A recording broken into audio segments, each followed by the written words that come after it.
Muito boa noite, sejam todos muito bem-vindos. Meu nome é Beth Rodrigues, nós estamos aqui no perfil Disciplina Positiva Brasil e hoje para falar principalmente com profissionais da educação, mas não só também. Pode ser que você seja pai, mãe, educador ou educadora parental ou profissional da saúde e se interesse por saber o que acontece nas salas de aula, porque eu vou focar um pouquinho hoje em sala de aula.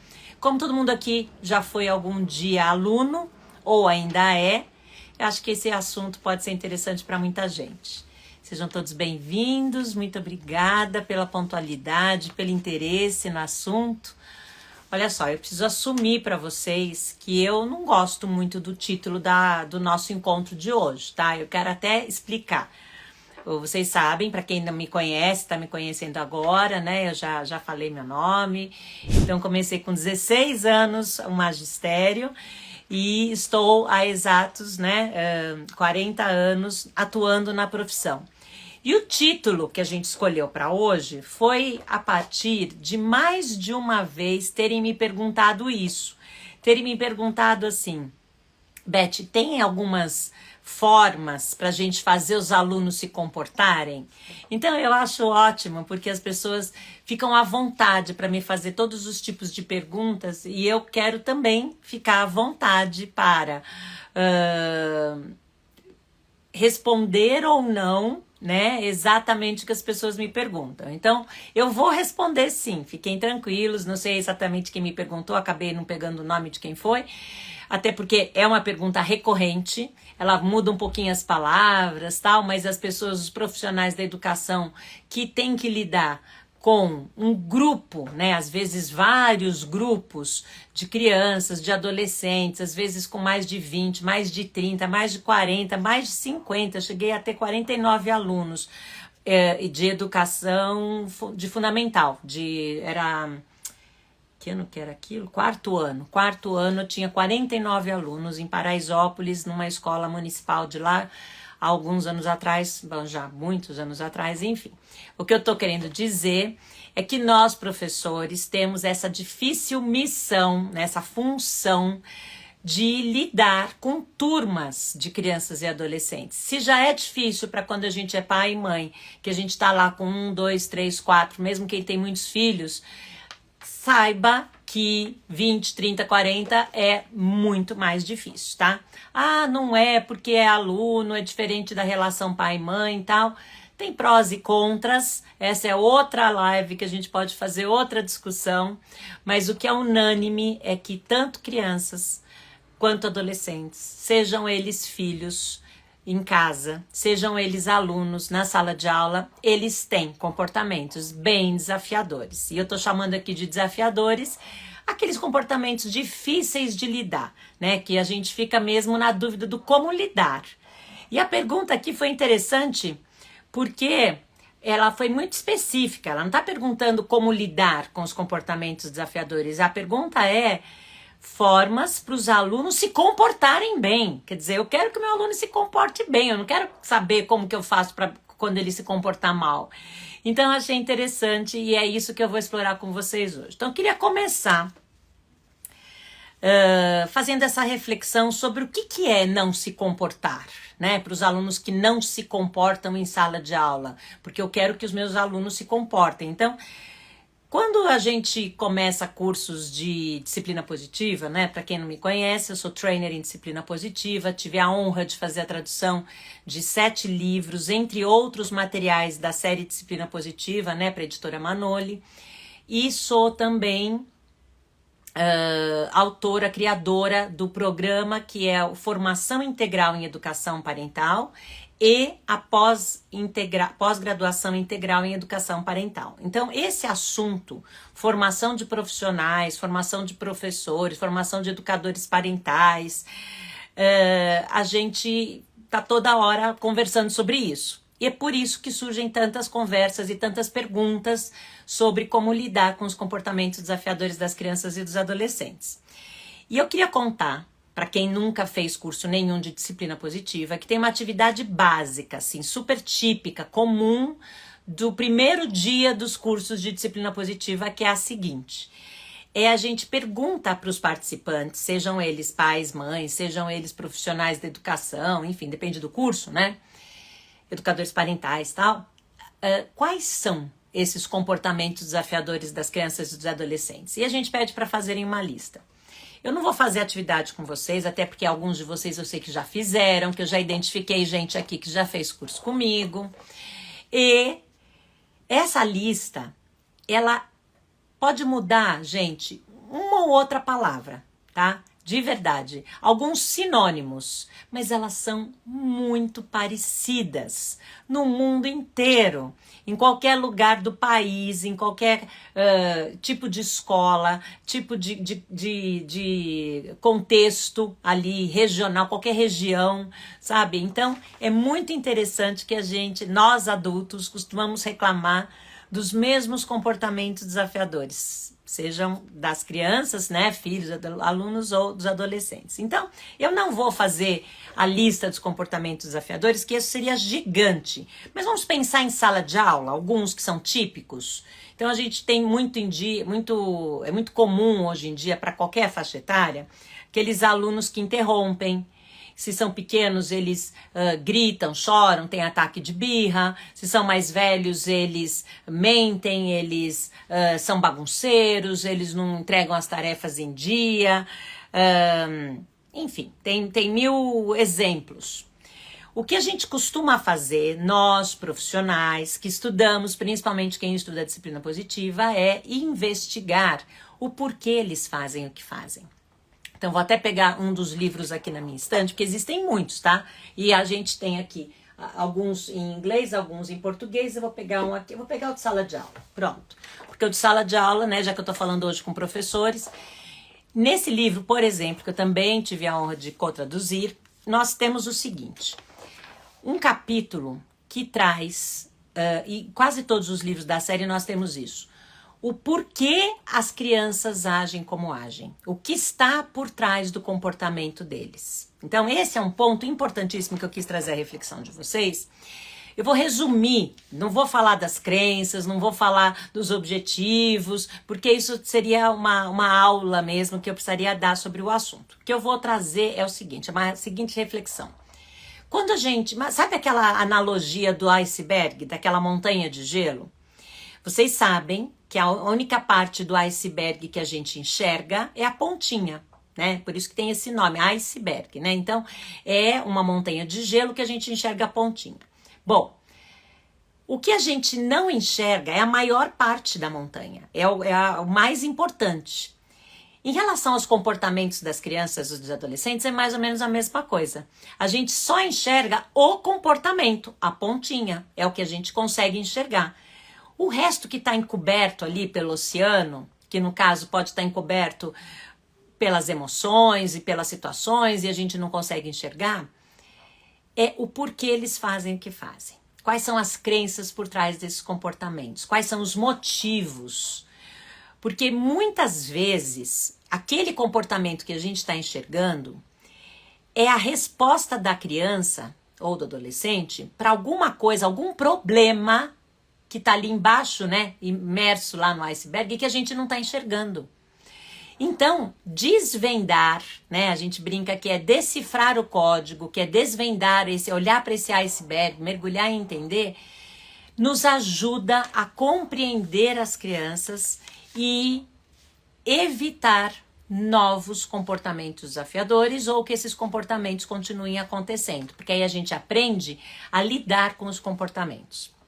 Mas quem estava achando que eu ia trazer aqui, que eu não ia trazer teoria, que eu só ia trazer coisas práticas, vai ficar feliz agora.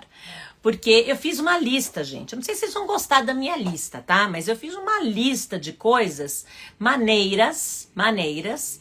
Eu sei que eu tinha prometido só três formas, né, para os alunos se comportarem em sala de aula. Mas eu passei aqui, fiz uma retrospectiva desses 40 anos de magistério e me concentrei nos primeiros anos, lá atrás, tá? Agora, eu não sei se essas coisas não continuam acontecendo hoje em dia. Se foi só eu que vi isso acontecer, ou inclusive usei dessas muitas que eu vou mencionar, ou se isso é só uma coisa do passado e não acontece hoje em dia. Então, agora eu convido vocês à reflexão, tá? Então, quer ver formas dos alunos se comportarem? Ameaçar. Ameaçar é uma forma muito eficaz. Se vocês não pararem, eu vou falar para os pais de vocês. Vou escrever aqui uma advertência. Escrever no livro de ocorrência. Eu usava essa aqui pra caramba. Outra, ó, gritar. Eles levam um susto tão grande quando a gente dá uns gritos que eles param na hora. Super eficaz. Quer ver outra? Humilhar. Puxa, não acredito que você foi capaz. Ninguém da classe fez isso. Mas quando você compara, aí a humilhação fica mais forte ainda. Nossa, funciona na hora. Eles ficam tão envergonhados com aquela situação de que eles estão sendo, né, ali o centro das atenções, que você está dando uma bronca em público, na frente dos colegas de todo mundo, que pode funcionar. Quer ver outra também clássica? Tirar o recreio. Você fala, ó, vai continuar se comportando desse jeito? Pra parar, ou você para de se comportar, ou você vai ficar sem recreio. E tirar o recreio funciona super, porque eles amam o recreio, né? Não sei se é porque eles querem descansar, se é porque eles querem brincar, se é porque eles querem comer, eu não sei, mas eles amam, né? Não entendo isso. Agora aqui, outra, o ponto negativo. Vocês já viram essa, de tirar ponto negativo? Eu usei muito também. E aquela lá, de pôr num cantinho do pensamento. Vou ser sincera, essa eu nunca usava, eu não usava. Mas eu sei, eu trabalhei em escolas que usaram. Não assim, declaradamente. Mas eu sabia de professores, não, tá ali pensando. Tá ali pensando, precisa pensar. Aí tem outra aqui, ó, quer ver? Tudo isso aqui para parar, para não ter comportamento desafiador, né? Para as crianças se comportarem bem em sala de aula. Um clássico aqui. É ameaçar, voltar no caso dos pequenos. Você vai para a sala dos menores ainda, você vai para a sala dos pequenos. Falar isso para uma criança de 5 anos que vai para a sala do de 4, falar para uma criança de 7 que vai para a sala do de 6, do de 5, eles não querem ir para a sala dos pequenos. Quer ver no caso dos adolescentes? Aquele sermão, aquela bronca, aquela longa explicação. E aí isso, gente, pode funcionar, eles podem parar de ter um mau comportamento, sabe por quê? Porque eles querem que você pare de falar. Então, se funcionar, ficar quieto, ou falar desculpa, ou qualquer coisa que faça você parar de falar, eles vão fazer. Barganhar. Barganhar eu usei muito também. Eu usava, sabe, eu comprava adesivos, comprava chocolatinhos, às vezes até carimbos, um monte de coisa. E eu ficava barganhando. Se você fizer isso, você vai ganhar isso em troca. Funcionava maravilhosamente bem. Quer ver que mais que funciona? Ameaçar mandar para a sala da coordenação ou da direção. Ou mandar mesmo, sabe? Super funciona. Vocês estão gostando dos exemplos que eu trouxe? Das maneiras de lidar com os comportamentos, né? De evitar que os alunos se comportem mal em sala de aula? Eu não sei se está todo mundo gostando. Eu queria ouvir vocês. Pode responder aí. Sim, não, quero ouvir. Quem está gostando vai por sim, quem não está gostando vai por não. Quero saber o que vocês estão achando desses exemplos daqui que eu estou dando de formas, né? Ou maneiras para... tem gente falando que não. Maneiras para os alunos se comportarem em sala de aula.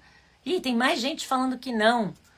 Engraçado, né? Porque, olha, não sei vocês, mas são formas absolutamente comuns, corriqueiras, difundidas nas escolas no mundo todo, por séculos, por muito, muito tempo. Tem gente dando risada aqui. Então é o seguinte, deixa eu contar. Lembrei da minha infância. Tem gente aqui falando que é terrível essas sugestões que eu tô dando, que não era isso que vocês queriam. Não era isso que vocês queriam? Poxa vida, como assim? Eu prometi trazer 3 formas e apresentei uma dúzia de formas para os alunos se comportarem em sala de aula. Tá bom, vai, já entendi. Vocês querem algumas formas respeitosas, é isso? Estão dizendo o quê?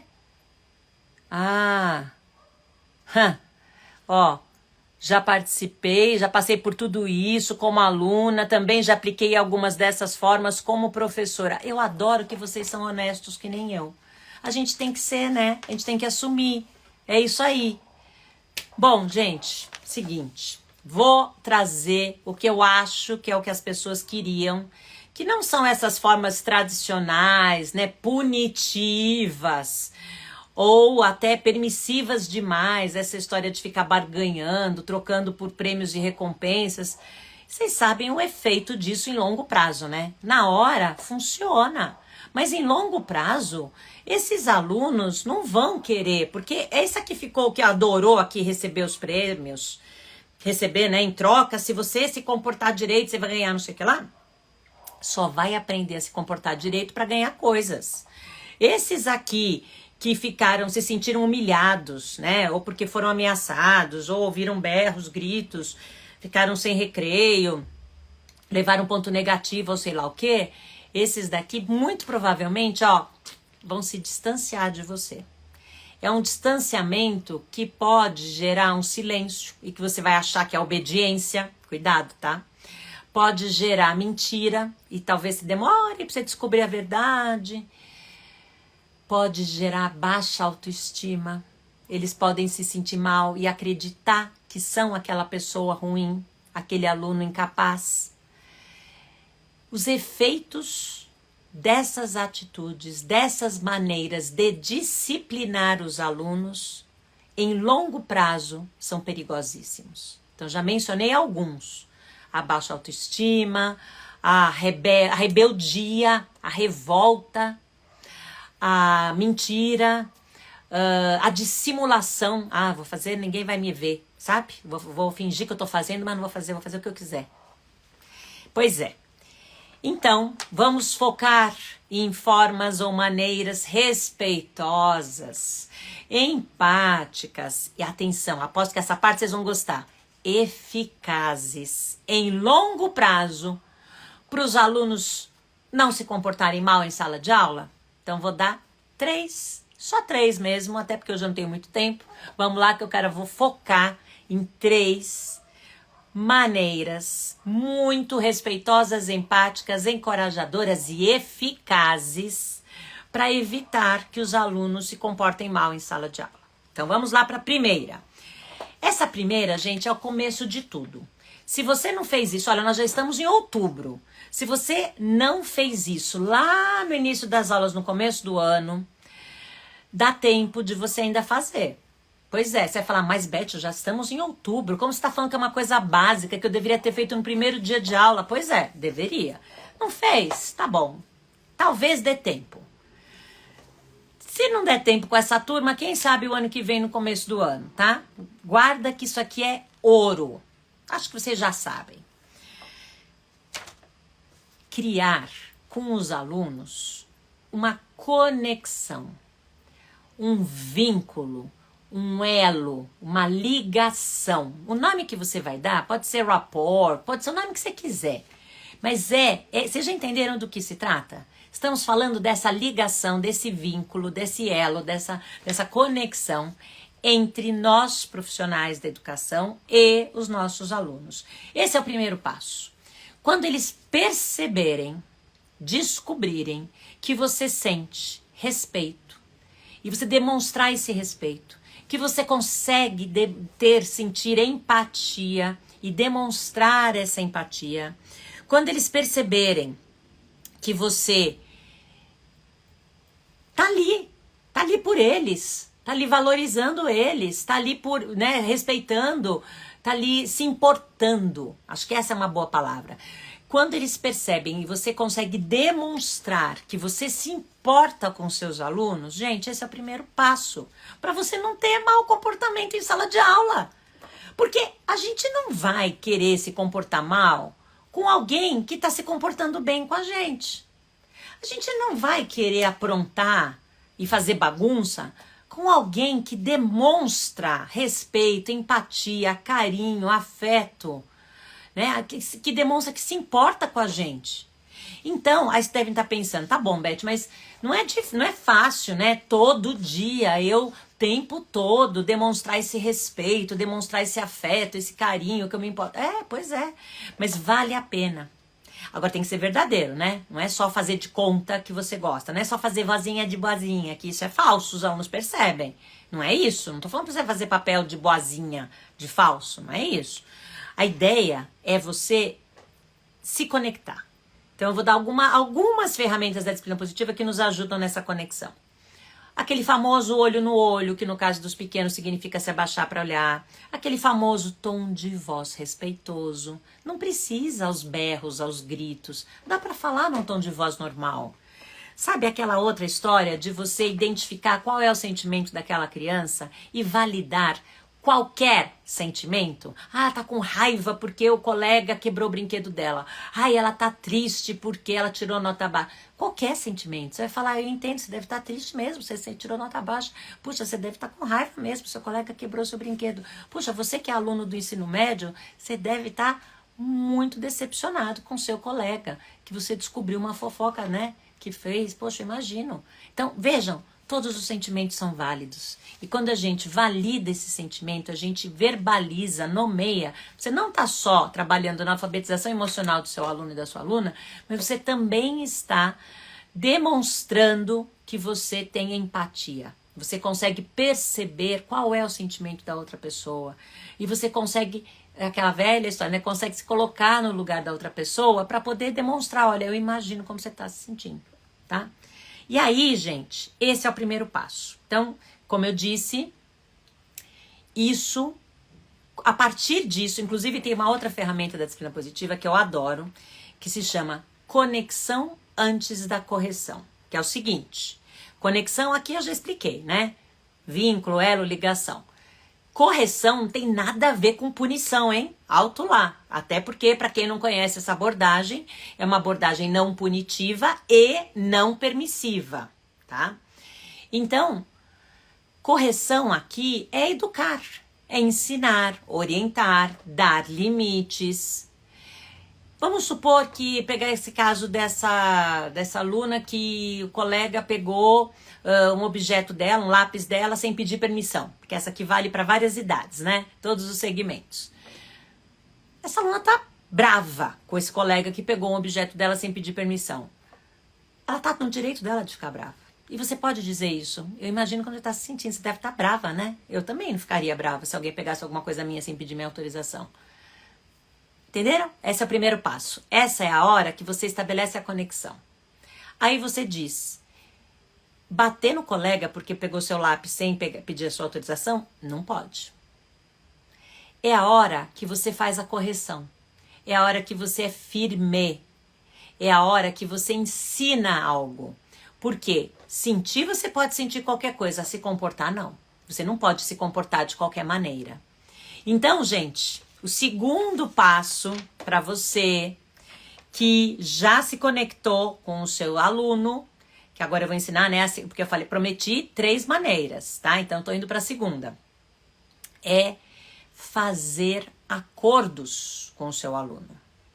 Então, ele só vai saber o que você considera um mau comportamento se você deixar isso claro no primeiro dia. Se todos vocês concordarem quais são os maus comportamentos e quais são os comportamentos esperados. O que é considerado indisciplina na sua escola? O que não é considerado indisciplina na sua escola? Tem escolas que eu sei que é obrigatório o uso do uniforme. Tem escolas que eu sei que os alunos podem ir como eles quiserem. Tem escolas que eu sei que os alunos não podem tirar o tênis ou o sapato, enfim. Tem escolas que eu sei que estimulam que as crianças, ou até os mais velhos, que não tem problema eles tirarem o sapato e ficarem descalços. Tem escolas que acham desrespeitoso o aluno ficar com a câmera fechada numa aula online. E tem escolas que aceitam isso. Não, ele está com a câmera fechada porque ele não está podendo abrir agora. Ok. Vejam que o que é desrespeitoso para um adulto, né, para um profissional, um professor, professora, pode não ser desrespeitoso para o outro. Eu adoro quando eu dou aula online que as pessoas abram a câmera. Eu quase que insisto nisso, porque me incomoda. Eu acho desrespeitoso não abrir a câmera. E eu gosto quando os alunos não abrem e me explicam por que não estão abrindo. Beth, eu tô jantando, ou eu tô no trânsito, eu não sei o quê, eu tô aqui agora amamentando. Ok, então tudo bem, eu entendo. Por um tempo, você vai ficar com a câmera fechada. Só para dar exemplos, tá? De que quando a gente faz os acordos, atenção, com os alunos, a probabilidade deles terem aqueles maus comportamentos é quase inexistente. Aí você fala, Beth, não é nada disso. Canso todos os anos, começo o ano, eu faço os acordos, os combinados com os alunos e passa ano, entra turma, sai turma e sempre tem aqueles muitos que não cumprem os combinados. É verdade, tem mesmo. Agora, por quê? Né? Lembra que eu falei da disciplina positiva? Por que será que eles não estão cumprindo os combinados? Por que será que eles não estão cumprindo os acordos? É a turma toda? Porque se for a turma toda, talvez o problema esteja no acordo, né? No combinado. Vai ver que essa regra não é uma regra muito boa, se tem tanta gente que não está cumprindo assim. Se não é a turma toda, são só aqueles 2, 3, aqueles de sempre, será que é alguma questão deles? Será que é alguma questão deles com você? Será que é alguma questão deles com a sua matéria, com a sua escola, sei lá, vai ver que é uma questão pessoal até, vai entender. Será que, então, junto com esse fazer acordos, inclusive eu quero mencionar, não é fazer qualquer acordo. Eu deixei claro, é fazer com os alunos. Um professor ou professora mais autoritário, rígido, controlador, vai querer chegar com a lista dos acordos das regras prontas. E ai dos alunos que não cumprirem as regras, né? Que vai ter punição. Vai levar advertência, ponto negativo, vai perder o recreio, tudo aquilo que a gente já falou no começo. Ou tem aqueles professores mais permissivos que acham que essa bobagem, fazer regra com os alunos, eles sabem como eles têm que se comportar. Não preciso fazer isso, isso é uma bobagem, vou perder tempo da minha aula fazendo isso. Correm o risco de se deparar com um comportamento que, como assim que esse aluno fez isso? Eu nunca imaginei que fosse capaz. É porque você não deixou claro que esse comportamento para você não é aceitável. Por isso, aí você vai falar, Beth, então eu tenho que fazer uma lista. Quantos comportamentos? 50, 100, 30? Não, não é isso. Você não vai fazer uma lista de tudo que não pode fazer. Você vai fazer uma lista com os alunos do que você espera que eles façam. É o contrário. Então, eu espero que vocês prestem atenção na aula, eu espero que vocês colaborem, que vocês contribuam, que vocês façam as tarefas, eu espero que vocês demonstrem interesse, eu espero que... E aí também tem a sua parte do combinado, hein? Atenção, professores! Eu também vou preparar a minha aula da melhor maneira possível, eu também vou variar os recursos, os materiais de ensino, eu também vou trazer assuntos interessantes, estratégias interessantes para a minha aula, eu também não vou ficar só na teoria, mas vou trazer como aplicar essa teoria na prática. Percebem? Quando nós conseguimos, né, fazer esse exercício de ensinar os alunos a fazer acordos, fazer combinados, estabelecer regras junto com eles, você já está ensinando uma habilidade maravilhosa para os seus alunos. E a probabilidade de que eles vão cumprir esses acordos é infinitamente maior do que se eles não existirem, ou se você impor, né, falar, não, são esses daqui, eu estou brigando, tem que fazer, tem que cumprir, tem que obedecer. São essas as regras inegociáveis. Pronto, todas essas. Gente, que existem algumas regras que são inegociáveis, é óbvio que existem. Todas as escolas têm o horário para começar, tem horário para terminar, tem os materiais que já foram pré-definidos, tem os conteúdos. Muitas coisas acontecem em sala de aula, em escolas, que a gente não pode combinar com os alunos. Mas tem coisas específicas do convívio da sala de aula que a gente pode. A gente pode combinar, por exemplo, como que é o uso da garrafinha de água. Pode levantar para ir completar sem pedir licença? Tem hora certa para fazer isso? Aonde fica esse bebedouro? É dentro da sala de aula? É fora da sala de aula? É longe? E se acabar a aula e não puder encher a água no meio da aula? Vai morrer de sede? Vai levantar a mão? Vai pedir para usar outra forma? Percebem? São coisas que parecem bobagem, mas às vezes é esse aluno que está morrendo de sede, que percebe que a garrafinha dele está vazia e que ele já não consegue se concentrar mais na aula e que ele parece que saracoteando ou parece que tem pulga na cadeira e que fica pulando de um lado para o outro e que no fundo, às vezes, talvez, nem ele saiba que é sede. Nem ele perceba que é fome, que é sono, que é preocupação. Que dependendo da idade, né, do assunto, pode ser, gente, tanta coisa.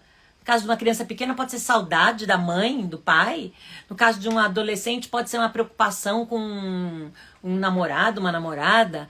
Pode ser alguma coisa familiar que esteja acontecendo, alguma dificuldade, né, algum relacionamento familiar. pode ser dificuldade na aula mesmo, né? Então, tudo isso para dizer que fazer acordos é uma forma, uma maneira muito eficaz de você ter mais cooperação dos seus alunos. É uma maneira de diminuir, não posso dizer evitar, mas diminuir drasticamente o mau comportamento em sala de aula. Tá? Então, a primeira maneira, como eu disse, é estabelecer essa conexão, esse rapport com os alunos. A segunda que eu estou trazendo é saber fazer acordos com os seus alunos. Agora, terceira e última. Simples, tá? Só 3, bem fáceis, né? Fácil. Vamos lá. Uma coisa, é uma ferramenta da disciplina positiva também que se chama acompanhamento eficaz. Vou explicar o que é o tal do acompanhamento eficaz. É o seguinte, é você, de verdade, fazer valer o que você diz. Se você combinou que você vai começar a sua aula pontualmente tal horário, seus alunos não podem atrasar, você também não pode. Se você falou que não é para comer na sala de aula porque tem o horário certo e o lugar certo para fazer o lanche, você também não pode comer em sala de aula. Se você combinou com os alunos que você vai dar uma tarefa e que você vai corrigir oralmente essa tarefa, mas que você vai recolher para depois corrigir por escrito e que você vai devolver, você precisa corrigir, precisa devolver. Às vezes, nós professores lembramos da parte do acordo dos nossos alunos, que eles não cumprem, atrasaram na entrega da tarefa, teve aquela peste que não fez a lição. Tá, mas você tá lembrando de devolver também a tarefa corrigida, a prova corrigida, enfim, está lembrando de ser um exemplo?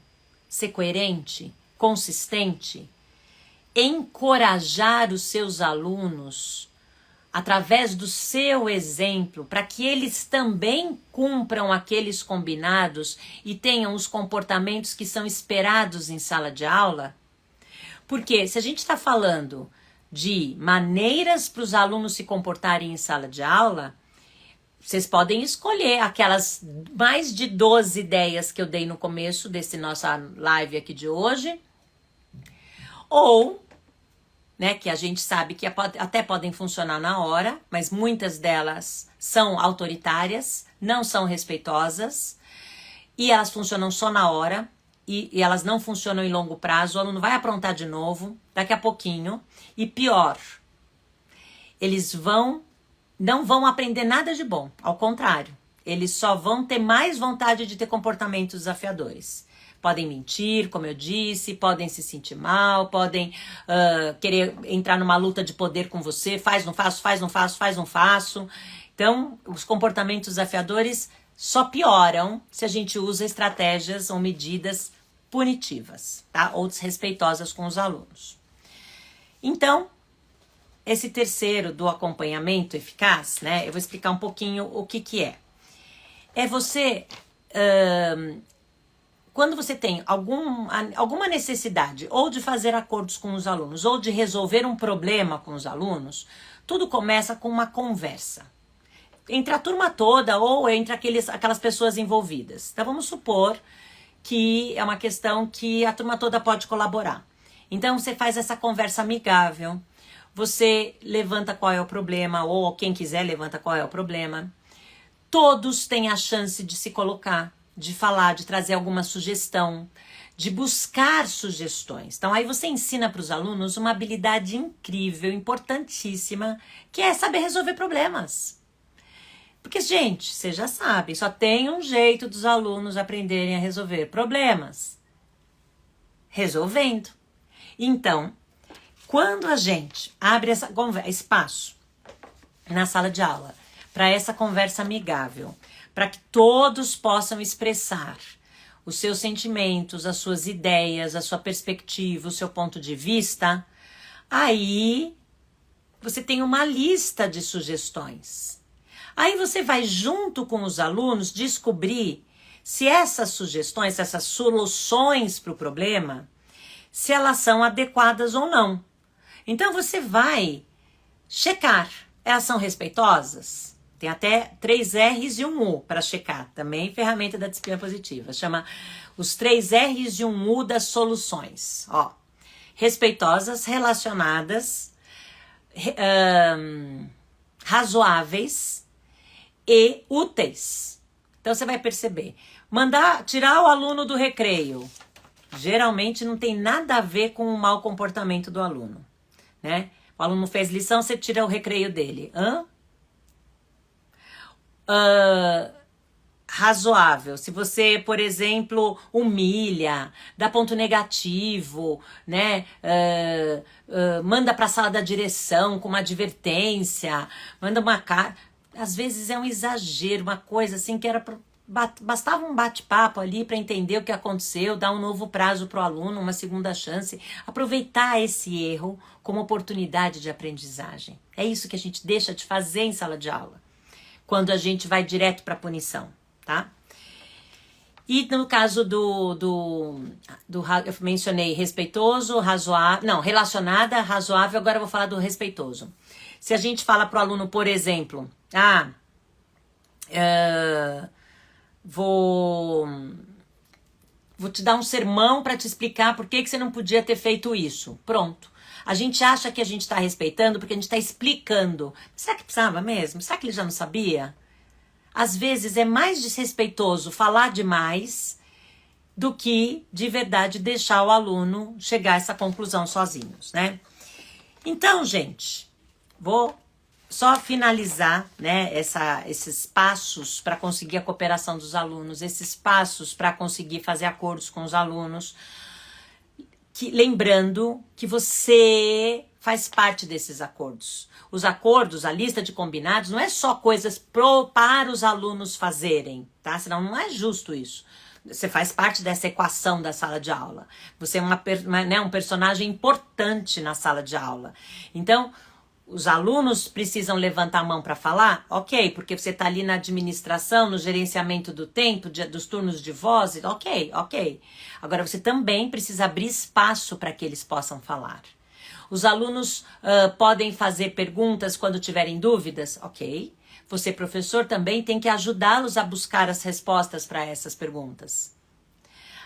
Os alunos não podem, por exemplo, comer em sala de aula, como eu já dei esse exemplo.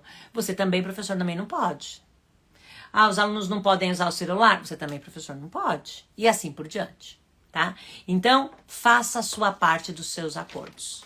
Então, para finalizar, quais são as 3 maneiras verdadeiramente, né, respeitosas, encorajadoras, empáticas e eficazes, não só na hora, em longo prazo, para que os alunos se comportem melhor em sala de aula? Não tem uma coisa mágica, tá, gente? A má notícia é essa, para evitar que eles nunca se comportem mal em sala de aula, mas essas 3 maneiras vão ajudá-los, né, vocês, profissionais da educação, nas salas de aulas de vocês, a conseguir que os alunos, né, se comportem melhor, se conectar com eles, fazer acordos com eles e fazer um acompanhamento eficaz desses acordos. Sabe como? Com gentileza e com firmeza. Pronto. Simples assim. Meus queridos, quero agradecer o interesse de vocês pelo tema. Fiquem bem.